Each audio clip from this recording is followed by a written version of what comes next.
हे भगवान, ये कैसे ससुराल में आकर फंस गई मैं। कभी कभी तो लगता है कि मेरे ससुराल में इंसान नहीं बल्कि शैतान रहते हैं। रोटी तो रत्ती भर खाएंगे, लेकिन सब्जी इन्हें 10 तरह की चाहिए, जैसे किसी महाराज के खानदान के हों। ऊपर से मजाल है कि आकर कोई मेरी मदद करते, इन्हें तो बस हुक्म चलाना आता है। अरे भाभी, आप खुद से क्या बातें कर रही हो? और ये क्या, अभी तक खाना नहीं बना? आपने तो बस अभी तक 3-4 ही सब्जी बनाई है, बाकी की सब्जियां कब बनाओगी? सबकी भूख के मारे जान निकली जा रही है। इंसान थोड़ी ना हूँ मैं, जानवर हूँ जो आधे घंटे में 10 तरह की सब्जियां बनाकर रख दूंगी। शेफाली, बस आधा घंटा और, मैं बाकी सब्जियां बना देती हूँ। ठीक है भाभी। इतना कहकर नलिनी की नंद शेफाली वहां से चली जाती है, जिसे देख नलिनी ऑर्डर तो ऐसे देकर गई है जैसे ये मेरी मालकिन और मैं इसकी नौकरानी हूँ। ये नहीं हुआ कि आकर थोड़ा बहुत भाभी की मदद करवा दे। बेचारी नलिनी आधे घंटे के अंदर बाकी की सब्जियां तैयार कर देती है और 10 तरह की अलग अलग सब्जियां ले जाकर अपने ससुराल वालों को परोसती है। बहू, आज तो तूने ये आलू भिंडी बड़ी गजब की बनाई है। और ये दाल भी काफी बढ़िया बनी है। आज तो मैं 2 कटोरी दाल पीऊंगा। पूरे ससुराल वाले 10 अलग अलग तरह की सब्जियों का लुत्फ उठाते हुए अच्छे से खाना खाते हैं, जिसे देख नलिनी गलती मेरी ही थी कि जब मैं ससुराल में आई मैंने कुछ ज्यादा ही अच्छा खाना बना दिया। अगर शुरुआत में मैं भी खाना बनाने में गलतियां करती तो आज मेरा ये हाल ना होता। कहने को नलिनी का ससुराल गरीब था। नलिनी के जेठ, पति, देवर और ससुर चारों ही फैक्ट्री में काम करते थे, जिसके चलते वो थोड़ा बहुत ही कमा पाते थे। लेकिन इस कम कमाई में बचत करने की बजाय उन सभी को हर रोज 10 अलग अलग तरह की सब्जियां खाने का चस्का लगा हुआ था, जिसके चलते हमेशा अलग अलग तरह की सब्जियां बनाकर काफी ज्यादा नलिनी परेशान होने लगी थी। अरे भैया, सिर्फ इतनी ही सब्जियां हैं क्या? बहन जी, ये आपको इतनी सब्जियां दिख रही हैं? आलू, मटर, गोभी, घिया, कद्दू, सब कुछ है मेरे पास। बताइए क्या क्या दूं आपको? भैया, ये सारी सब्जियां आधी आधी किलो पैक कर दीजिए। लगता है आपके घर पर कोई फंक्शन है, तभी इतनी सारी सब्जियां ले रही हैं। जब घर में कोई फंक्शन नहीं है तब मुझे रोज अलग अलग तरह की 10 सब्जी बनानी पड़ती है। जिस दिन घर में कुछ हुआ तो उस दिन तो मेरी रेल ही बन जाएगी। नलिनी अलग अलग तरह की सब्जियां लेती है और घर आकर उन्हें काटने लगती है। हे भगवान, ये मैंने फली क्यों ले ली? इतनी देर से साफ कर रही हूँ, लेकिन ये है कि खत्म ही नहीं हो रही। नलिनी इतना बोल ही रही थी कि तभी नलिनी की जेठानी अपने दोनों बच्चों को स्कूल से लेकर आती है। अच्छा हुआ भाभी आप आ गई। अब जल्दी से मेरे साथ ये सारी सब्जियां साफ करवा दीजिए। यहाँ बैठे बैठे तो मेरी कमर ही दुख गई। नलिनी, मैं तो इन सब्जियों को साफ करने में तुम्हारी मदद नहीं कर सकती। वो क्या है ना, आज दोनों बच्चों को स्कूल से कुछ ज्यादा ही काम मिला है, तो मुझे उनका स्कूल का काम करवाना है। तुम शेफाली को बोल दो। इतना कहकर नलिनी की जेठानी चली जाती है, जिसे देख अब जैसे ही नलिनी शेफाली को अपनी मदद करने के लिए कहती है, भाभी आप तो जानती हो कि मेरी परीक्षा चल रही है, अगर मैं आपके साथ सब्जियां साफ करवाऊंगी तो पढ़ूंगी कब?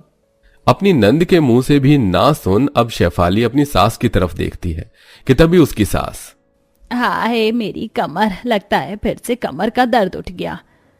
वो तो उठेगा ही ना, कहीं सब्जी साफ करनी पड़ जाए। मन तो कर रहा है बिना साफ करे कीड़े मकोड़े के साथ सब्जी बनाकर खिला दूं इन्हें। बेचारी नलिनी अब अकेले ही इतनी सारी सब्जियों को साफ करती है और सबके लिए 10 अलग अलग तरह की सब्जियां बनाती है।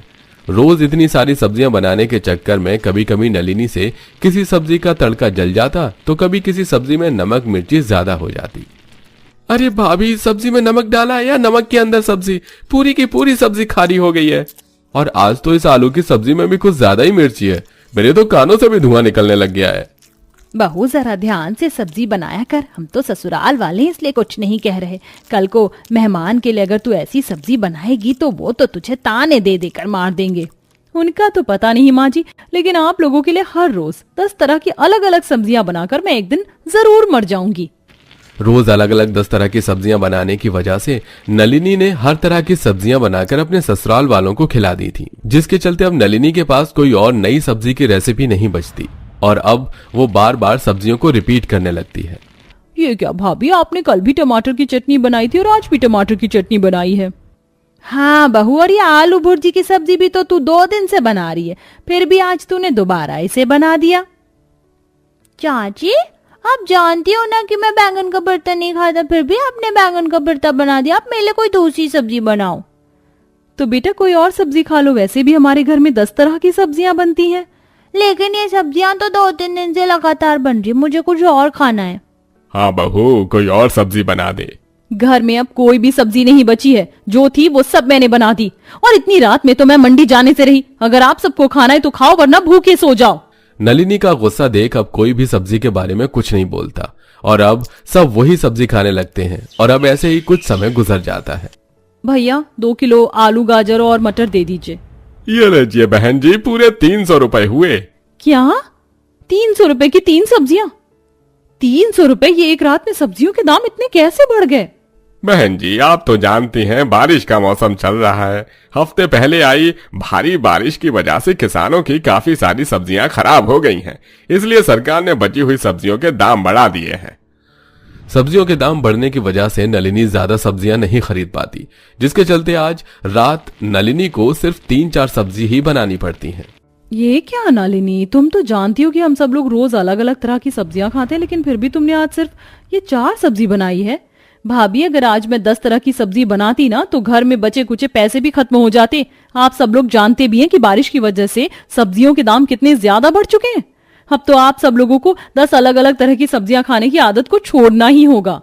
नंदिनी की बात सुन और सब्जियों के महंगे दाम को देखकर नलिनी के ससुराल वाले हर रोज अलग अलग तरह की 10 सब्जी खाने की आदत को नहीं छोड़ते, जिसके चलते अब बेचारी नलिनी चावल और आटा लाना बहुत कम कर देती है और अपने ससुराल वालों को हर रोज अलग अलग तरह की 10 सब्जियां बनाकर खिलाती है। वैसे मुझे नहीं पता था कि आलू की सूखी सब्जी बिना रोटी और चावल के भी इतनी स्वादिष्ट लग सकती है।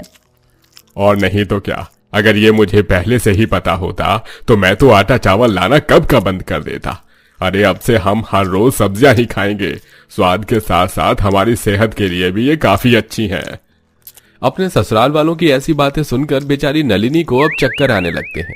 पहले तो मुझे सिर्फ शक था, लेकिन अब यकीन हो गया मेरे ससुराल वाले कोई आम इंसान नहीं है। बाप रे बाप, कभी कभी तो लगता है ये रोज अलग अलग तरह की 10 सब्जी खाने के चक्कर में एक दूसरे को भी बेच आएंगे। बारिश की वजह से किसानों की सब्जियों के नुकसान होने की वजह से सरकार ने अब सब्जियों के दामों को पहले से भी ज्यादा काफी बढ़ा दिया था, जिसके चलते अमरनाथ, सुधीर, कार्तिक और सुरेश की सारी कमाई सब्जियां लाने में ही खर्च हो जाया करती थी। माँ, आपने 2 महीने से मेरी स्कूल की फीस नहीं भरी। टीचर कह रही थी अगर आपने इस महीने फीस नहीं भरी तो वो मुझे एग्जाम में नहीं बैठने देंगी। इसकी स्कूल फीस से याद आया कि हमने तो इस महीने का किराया भी नहीं दिया है। सुधीर बेटा, आज शाम को किराया दे दियो। माँ, किराए के लिए हम में से किसी के पास भी अब पैसे नहीं हैं। लेकिन क्यों, कुछ दिन पहले तो आप सबको तनख्वाह मिली थी। हाँ मिली थी, लेकिन इस बार न जाने कैसे घर खर्चे में हम सबके पैसे खर्च हो गए। कौन से घर खर्च भैया? इस बार तो बच्चों की स्कूल की फीस भी नहीं गई और ना ही घर का राशन आया और किराया भी अभी बाकी रह गया। तो आप किन घर के खर्चों की बात कर रहे हैं? मैं बताती हूँ, इन सब की तनख्वाह सब्जियों में खर्च हो चुकी है। मैंने आप सबको पहले ही कहा था कि सब्जियों के दाम महंगे हो चुके हैं, लेकिन फिर भी आपने अपनी ये हर दिन अलग अलग तरह की 10 सब्जियां खाने की आदत को नहीं बदला। पता है, इस एक हफ्ते के अंदर 5,000 रुपए की सब्जियां हो गई हैं। अगर आप लोगों ने अभी भी अपनी ये रोज की 10 अलग अलग तरह की सब्जियां खाने की आदत को नहीं बदला तो वो दिन दूर नहीं जब हम सभी लोग सड़क पर बैठकर भीख मांगेंगे। नलिनी की बातों को सुनकर और घर के खर्चों को देखकर उन सभी को आखिरकार नलिनी की बात समझ में आ ही जाती है। बहू तो ठीक कह रही है, अगर हम तेरी बात पहले ही मान जाते तो आज ये सब कुछ नहीं होता। लेकिन अभी भी देरी नहीं हुई है, हम अपनी आदत को बदल सकते हैं और सब कुछ ठीक कर सकते हैं। अपने ससुराल वालों की बात सुन नलिनी काफी ज्यादा खुश होती है, जिसके बाद अब सभी लोग हर रोज नलिनी से 10 तरह की सब्जी बनवाना बंद कर देते हैं और अब नलिनी सिर्फ 1 या 2 तरह की सब्जी और चावल रोटी बनाती है, जिसके चलते अब धीरे धीरे उनके हालात पहले से भी ठीक होने लगते हैं और अब पूरा परिवार सिर्फ तीज त्योहार पर ही अलग अलग तरह की सब्जियां खाता है।